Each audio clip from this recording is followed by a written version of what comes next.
Hey guys, it's Sash, and this is going to be my short guide of all the spells in Clash Royale. Spell cards are extremely important because they have the ability to give you big profits in Elixir. Spell cards are also, in my opinion, the most skill-based cards because unlike troops and defensive buildings, the precise timing and placement of these spells can quickly overturn a battle. So in this guide, I'm going to go over all of those spells and show you guys the proper way to use them. First is the Arrows card. Arrows are possibly the most commonly used card in the game, and it has the right to be as it can counter many big threats and provide you with a great elixir profit. Not only that, the thing I like most about the Arrows card is its very large radius. No other damage inflicting card has a bigger radius than the Arrows card. This gives you opportunity to gain more value out of the card because, after all, the objective of a battle is to get as much value as you can by using the least needed elixir. For example, the Arrows card can one-shot a minion horde, which will give you a 2 elixir profit. But a smart player would look to gain even greater value.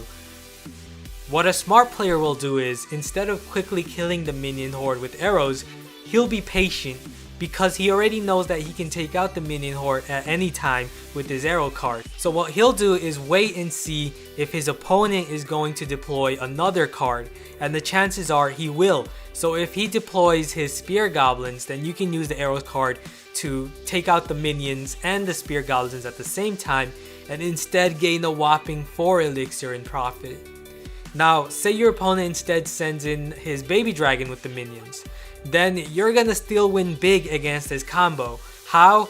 Well, all you have to do is use the arrows to kill the minion horde and weaken the baby dragon at the same time. The minions are gone, so your arena tower can now focus on targeting the baby dragon. The baby dragon is pretty slow, so your arena tower will be able to single-handedly take out the weakened baby dragon without taking much damage. This way, you're going to be able to obtain an insane 6 elixir lead while only taking a few HP of damage onto your arena tower. This is how you win. Just like the arrows card, the fireball card is another high value spell card. However, I always see people using this card the wrong way. The best use of the fireball is as a defense.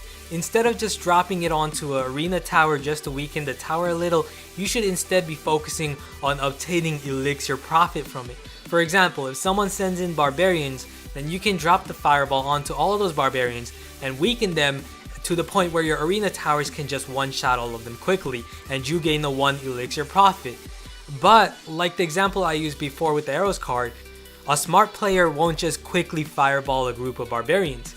He's gonna instead look to obtain even more value. He's gonna wait for his opponent to send in a support troop behind the barbarians because that's what most people do. So if his opponent sends in archers behind the barbarians, now he can kill both the barbarians and archers at the same time and obtain a 4 elixir profit. This is how you win games.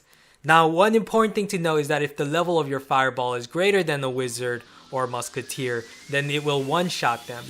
But if the wizard or musketeer's level is same or higher than the fireball, then they won't die from the fireball. This is important because it's not always a good idea to fireball a wizard if you can't kill him in one shot. Instead, it's better to fireball him with another troop to obtain more value. I also see a lot of people using fireball onto arena towers and at the same time also on a wizard or witch.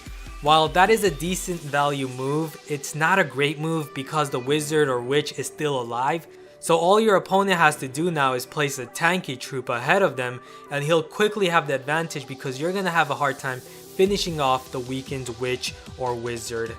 The lightning spell is one of my favorite cards because of just how powerful it is, and it can completely destroy some of the most annoying decks to play against, such as the spawner decks, the hut spammers, and the turtle decks that basically combine their expo or mortar with a bunch of defenses. The lightning spell can quickly destroy all of them together, and it's just surprising to me that very few people use this card. The lightning spell can target up to 3 enemy troops or buildings with the highest HP.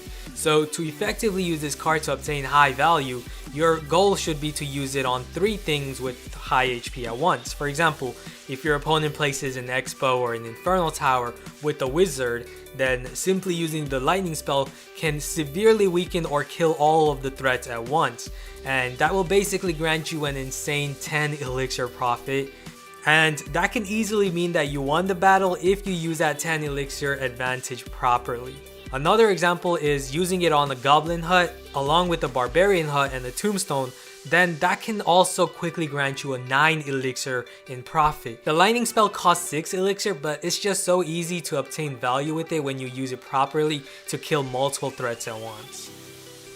The rocket card is similar to the lightning spell as both cards cost 6 elixir to use, but the rocket card does significantly greater damage.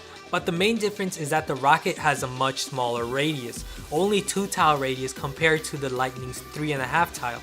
The rocket is definitely one of the most skill based cards in the game because of this. You need to master ways in which you can utilize it by timing the deployment and speed of certain troops, have them clumped up, and at the same time blast them with the rocket. The rocket is also the best counter to Expo decks and defenses to Shield Expo. Many people believe that the Rage Spell is underrated, but in my opinion the Rage Spell just isn't as good as it should be. It's a card that Supercell really needs to buff. I think raising the cost of the card to 4 elixir instead of 3 and increasing the movement of troops and attack speed by 50% instead will make this card a much more appealing card to play with. Only a 35% boost really isn't much at the cost of 3 elixir, and you need to take into account that the Rage Spell is utterly useless for defense. Unlike other spell cards such as Free Spell that can be used for both offense and defense, you just can't use Rage Spell for defense. So basically it's a defensive liability and it's not that good, and it also takes up one of your precious card slots. Keep in mind that you only carry 8 slots. Still, I might be critical about this card, but after a lot of tests with it, I just found it to be useless when the Free Spell is just so much better. However, the Rage Spell is still a decent card for aggressively heavy offense, high risk, high reward decks. For example, if you're using the Rage Spell with a P.E.K.K.A combined with a bunch of splash attackers, that's a pretty good idea because of how slow the P.E.K.K.A is and how easily he can be distracted. Another great idea is to use a deck with the Elixir Collector and load up on Elixir, gain a big Elixir lead, and then finish off your opponent with a powerful combination of high Elixir troops with the Rage Spell. The Free Spell is one of the scariest spell cards to deal with. What I like the most about the Free Spell is that you can use it on both offense and defense. It also is a very skill based card because you need to be able to properly time and place the spell. Your goal is to freeze as many troops or buildings as you can with the 3 tile radius of the Free Spell. If you can freeze a bunch of troops coming onto your side of the field and use a cheap 2 elixir card such as the Goblins, then you can quickly kill all the big threats. For example, if your opponent sends in a Hog Rider and the Prince together, all you have to do is properly place that Free Spell, freezing both of them together, and place your goblins to quickly kill them while your arena tower also helps them on defense. Or you can use it on offense by sending in your Hog Rider and use the Free Spell to freeze the enemy attacking troops and the arena tower at the same time, allowing your Hog Rider to do a massive amount of damage while your opponent just watches. The best way to avoid Free Spell is to spread out your troops as much as you can. Don't deploy next to an arena tower because you're just allowing your opponent to just freeze your tower and the troops together. And always, I mean always, try to avoid clumping all your troops together because this not only makes it easy to freeze, but also makes it easy to fireball all your troops together. So yeah, clumping is always a bad idea.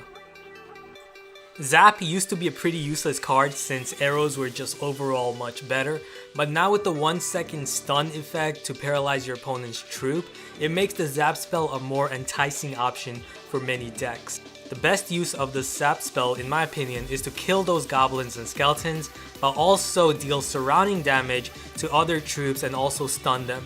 This is the best way to get value out of this card.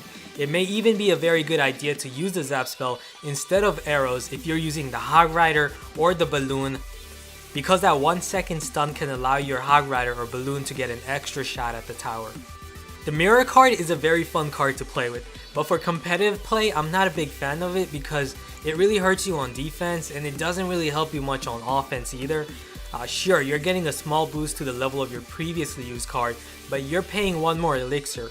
I've been playing with the Mirror card for a very long time, as it was my first epic card that I was able to level up to level 3. But I really never had much success with it because playing 2 of the same cards at once really isn't that good. For example, say you dropped a Prince, then you used the Mirror card and created another Prince. That cost 11 elixir to do, but your opponent simply counters your princes with barbarians, quickly putting you on a 5 elixir deficit. Not only that, you guys have to remember that card slots are important. So when you have the mirror card in your hand, it's like you have 3 options instead of 4, because the mirror is simply a card you already have in your hand, but with 1 greater elixir cost. So yeah, it's a fun card, but not a very good card for competitive play. The poison spell is one of the deadliest spells in the game. It can shut down those hut spammer decks and decks with lots of low HP cards. I also often see this card being misused, as many times it's better to use this card on your side of the field and not your opponent's. Why? Because of the arena tower on defense. By slowing down troops on your side and also killing them, you can win big elixir trade-offs and attack your opponent back hard on offense. The poison card is definitely one of the cards at the top of my best cards list. So hope you guys learned a lot. This guide took me a long time to make, so hope you guys appreciate it. Be sure to give this video a thumbs up and also subscribe if you haven't. I'm going to have a lot more of these great Clash Royale content. So thanks for watching, guys. I'll see you guys again soon. Later.